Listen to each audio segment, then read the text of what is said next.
Welcome to the Cybersecurity Connection. In this episode, we will explore the Army Cyber Direct Commissioning Program.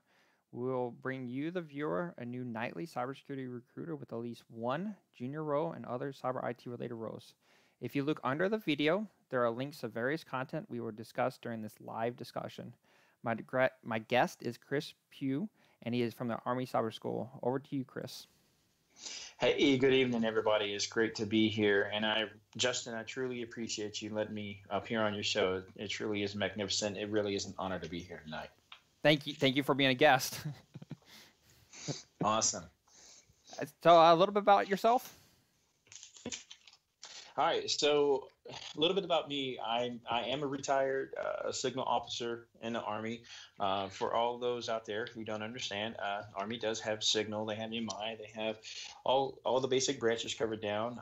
I started out for the people who believe in a dream. I started out as exact E1, worked my way up to E7, started first class, and then transitioned over to become an officer. And then 2 years ago, retired. While I did signal a vast majority of my career, back in 2013, 14, I saw what was on the horizon with the cyber branch standing up, and actually in 2014. And I was always looking for my chance and my opportunity to be part of the cyber branch, cyber corps itself. And in October of 2016, I was very fortunate to be contacted by the director of the Office Chief of Cyber Proponent Division, Mr. Sean Beauvais, and he offered me a position, and I have been running nonstop ever since then.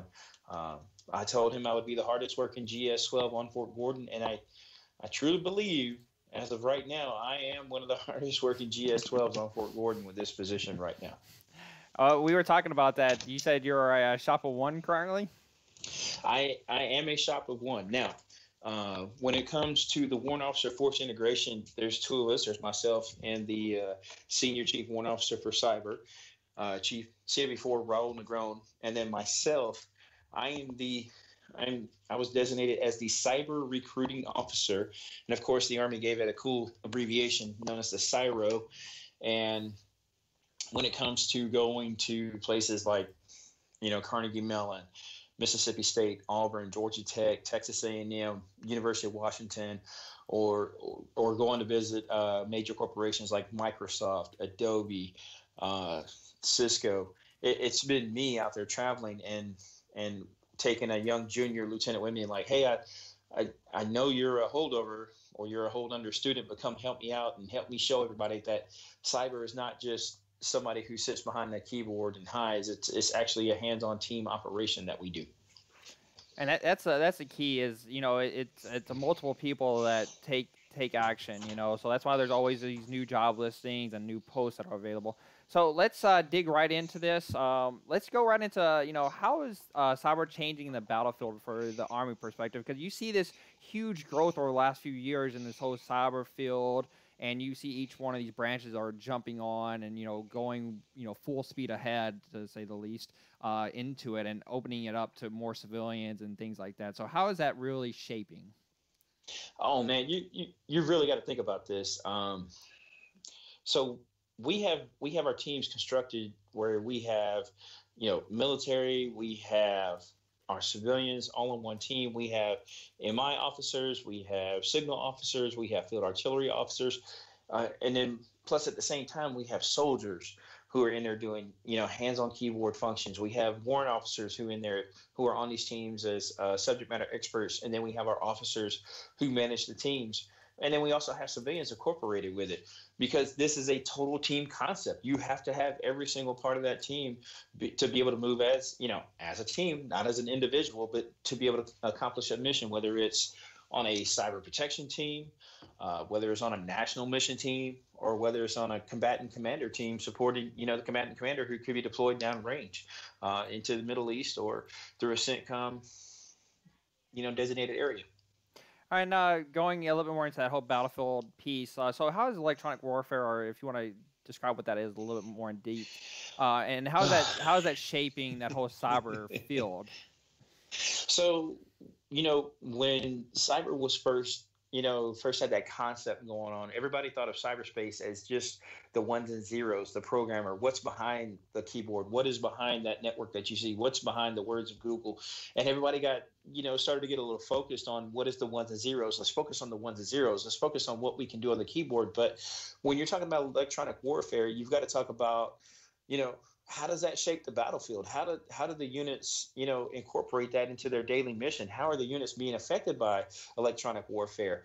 And the best example I can use on this, when I cannot remember the exact date or year, but there was a brigade combat team that went to the National Training Center in Fort Orban, California, and two soldiers, warrant officer, one NCO, went to NTC for the cyber effects. And as soon as that brigade got out there, within 30 minutes of the battle starting, those two soldiers were able to effectively disable that entire brigade, from cyberspace aspects, from a cyberspace electronic warfare aspect. And so when you can shut down an entire brigade just by shutting down radio communications, shutting down network communications, and that whole brigade stops, you're effective. And that was a very big learning lesson for our brigade commanders, where they had to understand this is not going away.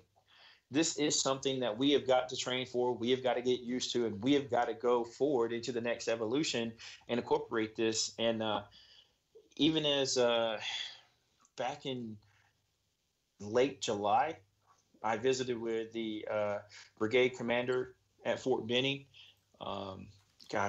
His name slips right now, but he is the brigade commander for all the training at Fort Benning, whether it's infantry officer, basic course infantry officer, career course, the infantry officer, all the infantry officer training, the officer candidate school, everything that he does.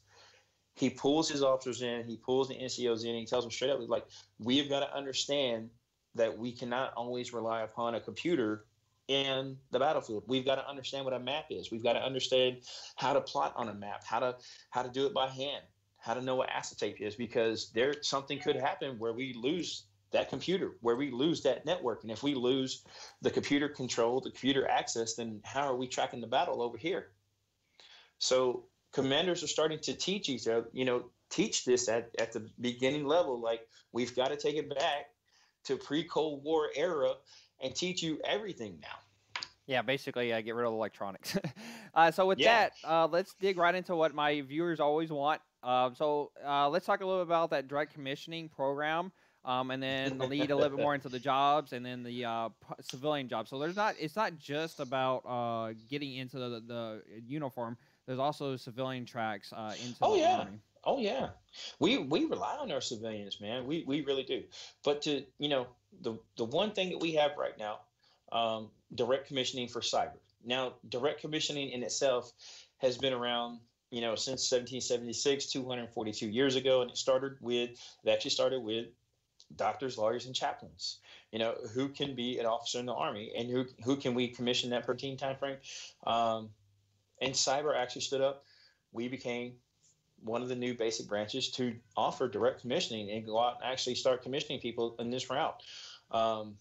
This is one of those unique features where we mimic the doctors and lawyers and chaplains, specifically where we say, well, if there's a podiatrist who could be in the Army, being a podiatrist for the Army as a captain, then let's go out and see if we can find a computer scientist, we can find a security engineer, a DevOps engineer, a data scientist, a hardware engineer, someone that we can commission in a short amount of time and get them right to work. Just like doctors take 16 weeks, lawyers take 16 weeks, chaplain takes 16 weeks. We spend 16 weeks, and that includes the direct commissioning course at Fort Benning, Georgia. That includes the Common Core training here at Fort Gordon, Georgia, and then they go right to work. Awesome. So what I'm going to go right into is that whole careers page when you are on the Army Cyber Command. Sure. Like we were talking about, that chief warrant officer jobs, the cyber enlisted and officer jobs.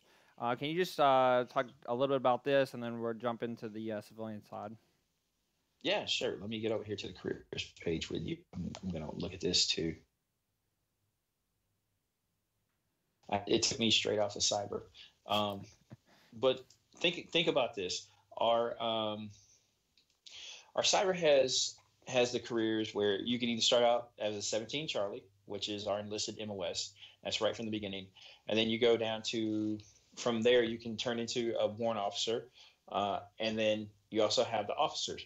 Now, I do specifically. I did start my recruiting for the warrant officer cohort in cyber.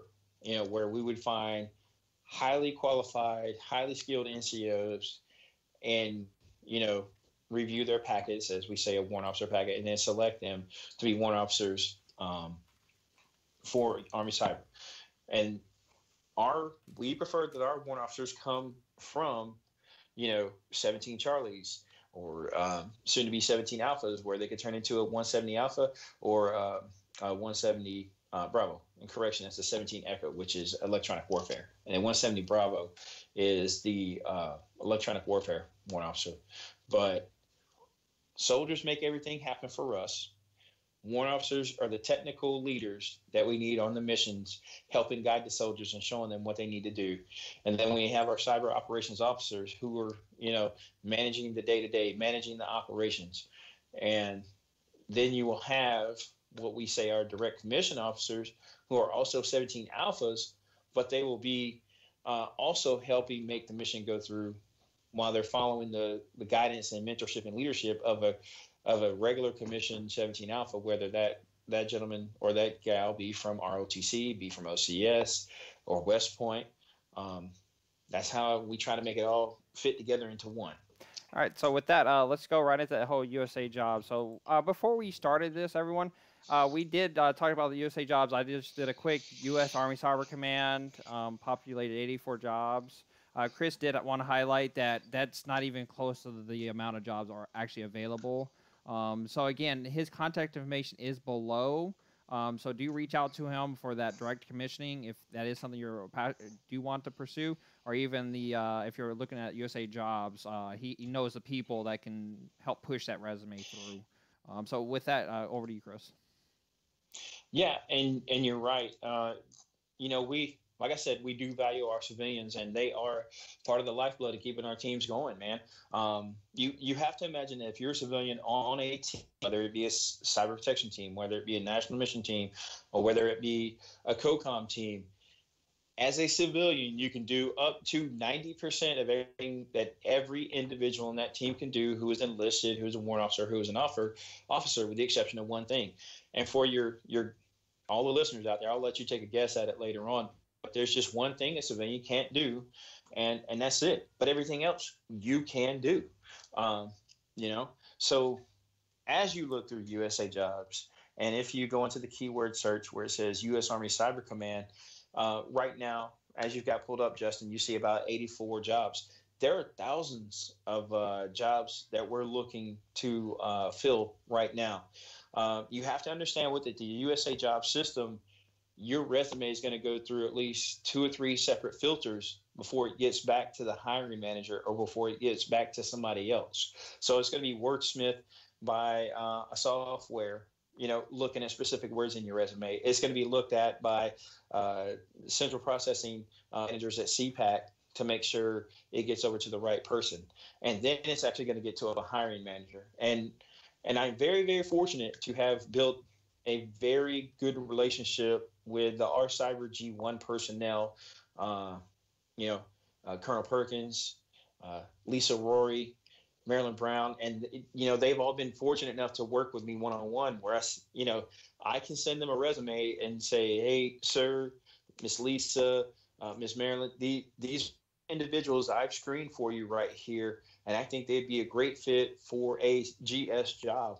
And in the last 2 weeks, I've got people hired within, or in the last month, I should say, I've got people hired within a 2-week period. So, and I think that's another key element there is that whole, how long does it take from inception of, hey, you got my resume or that application to, hey, I can be interviewing and actually at a job. I think that's what I need to elaborate a little bit more on with each guest. Because there's some people that feel like they just get lost, I guess. I'm gonna look here. I'm gonna look at something real quick and try to give you an example of an actual timeline. Okay. Give me 1 second. I do apologize. All right. Yeah, I will tell you that. Let's see. When did this young man send me his? Wow, I gotta find his name now. Okay, so let's see. We're looking at. Okay, so August 14th the was the notice date. So literally, I received an email on August 6th, and by August 14th, uh, he was being offered a position, a GS-12 position. Wow. So a really quick Yeah, turnaround. yeah, it really is. But it comes down to one major thing for personnel who want these positions. You got to send me your resume. You've got to send a resume, and you've got to know exactly what your left and right limits are. If you want to come up and say, well, I want to be a network engineer and I can do this now, and it's like, and I get your resume and there's nothing on your resume that says network engineer, or nothing that speaks to I can be a network engineer. Well, obviously you're not going to get it. But the second phase is, if I give my own personal contact out to 200 people, and I talk to 200 people, I might get 20% that will turn around and email me. 200 people will tell me all day long, hey, Chris, I'm gonna email you. I'm gonna send you my resume. I can't wait to, you're so full of energy. Thank you so much. I can't believe it. And we talk on like a Thursday, and 2 weeks later, I've gotten maybe, uh, you know, 4 or 5 emails, maybe 8 emails. Well, You hopefully know, you're going to be seeing some emails off this, definitely, and hey, even in the future, I hope days, so. weeks, months from now. And with that, is there any other pieces you wanted to talk about before I turn it over to the questions? So the biggest thing that everybody needs to know right now, I cannot answer every single question. I can't get to every single email. I can't get to every phone call right away. I promise you guys I'm going to get there. But if you would like to stay connected with me and get, some kind of connection, some kind of update, is trust me, go to your phones, pick up your phones, and text the word cyberspace, all one word, to 22828. Cyberspace, all one word, 22828. It will give you a step by step how to connect with the U.S. Army Cyber School, how to be connected with me, and and if we have any major updates, like when I do an update and say, hey, the third quarter board has just ended, and we'll see results soon. Hey, the fourth quarter board is beginning, and those of you who get selected will be getting phone calls soon. If they like, the biggest thing that's coming up is everybody wants to know about direct commissioning into the National Guard or to the Reserve. The National Guard and Reserve is working on this plan now and how to do it. And trust me, as soon as they get their plan ready, I'll make an announcement through that cyberspace connection, and everybody will know, hey, it's ready. Here's how we do it. Here's where you're going to submit a packet at. And for people that are tuning in and will tune in the future, we'll add that information to the bottom of this video feed, so you will be able to message that number so you can get those updates. And with that, I'm going to turn over to the questions. Richard had a question. He said, how far Sure. along in the integration process is incorporating the intelligence side with the actual cyber side when you are talking about the communications? So you have to understand that intelligence is its own animal and its own beast, and they work with or on our cyber teams. So where, let's say, I might have a 45-person team, at least 10% of that team is going to be military intelligence. Another 10% is going to be signal. Maybe 5% is going to be a field artillery, but the remaining, 75% is going to be cyber. So everybody is incorporated into the teams. Awesome, awesome. Yeah. Richard also asked, do you work with any specific federal IT recruiters? Like, do you like branch out when there's specific jobs, things like that, that you might not be filling quicker enough? Uh, it's hard for me to do that because I don't know who else is out there. Because like we've said in the beginning, I'm a shop of one. We are trying to change that. We just brought in a couple of contractors to help me out here pretty soon. They're going to be starting on the 24th of September. But right now, it's just me. I'm a shop of one, and I'm trying to do as much as I can to meet everybody's expectation right now. Awesome, awesome. And I think with that, I'm gonna give it a few more seconds to see if any more questions trickle in. Of course, do connect with Chris. His contact information is below. He's definitely open to taking all questions and things like that. Oh yeah, definitely. All right. So actually, I'm gonna show that. Rick Brown actually said, so I applied for a position, information technology specialist. Now, should he follow up with you directly? Yeah, I think I had a couple of messages back and forth with Rick today, Okay. Oh, see, over perfect. yeah, over LinkedIn. And Rick, if you're listening, man, just uh, He's shoot on me the a line. message. Oh yeah, Rick, shoot me a message tomorrow, and we'll set up a phone call. And I should be in the office around 8:30, 8:45, and I will set up a phone call around that time, and yeah, we can definitely discuss what your future looks like with Army Cyber. All right, now last question, and thank you for that. That was perfect. It shows Sure, how this no problem. whole thing's a melting pot, you know. And Exactly. and he did the LOL back to me. so Thanks, Rick. Vladimir has one last question. And he basically said, "Are there DoD civilian positions available?" And I think that's that whole USA Jobs, correct? I Yeah, mean, that's they all go back to USA Jobs, and there are plenty of them out there. And I'm telling you guys, from when we first started this up, the guidance we received from the previous commander, General Nakasone, who was a 3-star at the time and who is now currently serving as a 4-star general officer. By the way, he's one of only 2 military intelligence officers to be promoted to 4 stars, and he is serving at U.S. Cyber Command, level, the commander of U.S. Cyber Command. He specifically said, if the talent is out there, we do not leave it on the table. You know. And then Richard had, so this might be the last question. We'll see. I did like the one that did pop up, so that was a good one. Yeah. He said, do you have any insight into the bases coming up for cyber positions? So is there like maybe a few months down the road, like a triggering effect? Like, hey, It, in Maryland, I think we were talking about a base moving, something like that. Yeah. So you guys got to understand that U.S. Army Cyber Command is relocating out of Fort Belvoir, Virginia, and moving to Augusta, Georgia. And when I first tell everybody that, they're like, "Oh my God, Augusta, Georgia!" And no, it's not. This is not what everybody thinks it is. It's not bad here. Um, there are great places being added down here, and there's great leadership in this city that is driving to turn Augusta into a booming tech hub. Um, the governor of Georgia came down and directed that a wing be added onto Augusta University just for cyber specific education. And I've never seen anybody build a wing on a university in 1 year, but they did it. The state of Georgia did that. So you've got to understand that with Army Cyber Command coming, jobs will come here. I'm gonna try to I'm gonna cheat a little bit on this one. I'm gonna give you some numbers. Okay. So the last poll that was taken at Army Cyber Command, and this was given to me by personnel up at who work at Army Cyber Command. Approximately 13 to 15% of their civilian workforce has agreed to leave Virginia and come to Georgia. That leaves you with 75 to 85% civilian job openings out of a command that is mostly civilian ran. You've got to imagine that the jobs are about to be plentiful down here in Augusta.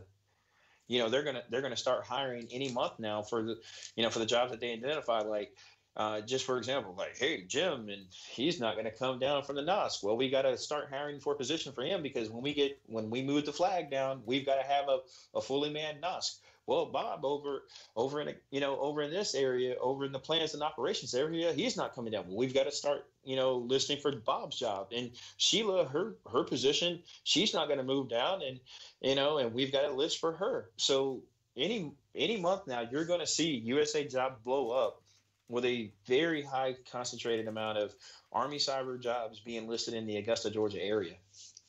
And they did make a comment about peaches and stuff like that in chat. hey, hey, we are the Peach State.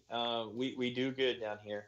Everybody, if you say the word pecan or pecan, it's either or down in Georgia. It's whatever you prefer. I know people from up north say they think a pecan is actually an empty coffee cannon, and then a pecan actually goes on a pie. But down south, man, pecan, pecan, and peach. That's what we live by down here. All right, and last question I'm going to pull for you, and then we can wrap it up.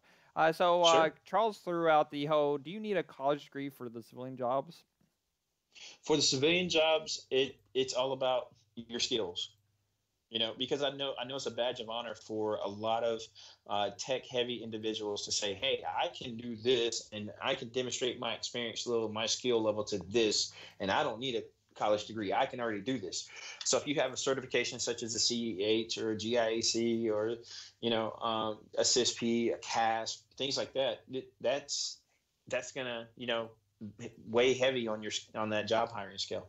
Awesome, awesome. And with that, thank you, Chris, for providing this helpful information and, of course, elaborating on open cybersecurity jobs you currently have, and especially with that threat Sure. commissioning, getting people to touch base with you to push it through, even if it's not for that program. If they see something on USA Jobs, like we mentioned in the live chat right here, Yeah. Yeah. get with them. And so thank you again for joining. Hey, no problem, man. Thanks for having me. And if you want to have me back on, just give me at least a 1 week notice so I can fit you in. Got you. All right. And with that, thank you for All right. tuning into Thanks, Justin. Cybersecurity Connection, where we connect you to a new recruiter focused on cybersecurity each and every night. Link to the job website along with Chris's contact information is below. And again, see you all tomorrow night.